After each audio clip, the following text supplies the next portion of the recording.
जे सड़िया हो अजब के लागेला कमरिया हो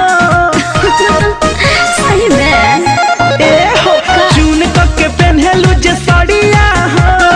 अजब के लागेला कमरिया हो टिके ना नजर पंजाबा में भर मन करे सूती चपक के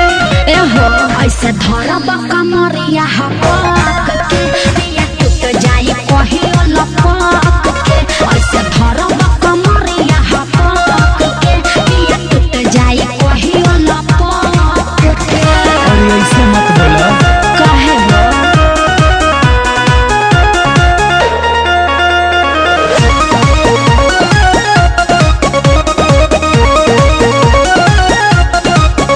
जब सोजेलू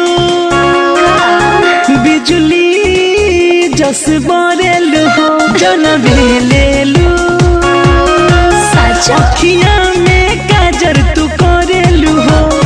धड़क के करे जब धरेला हो जैसे दुश्मन संग लड़ेला हो कमर 34 तू लागेलू बिजोड़ अरे कुआ जैसे चुबे टपक के सुना ऐसे धरब कमरिया हपक के पिया टूट जाई कहियो लपक के ऐसे धरब कमरिया हपक के पिया टूट जाई कहियो लपक के।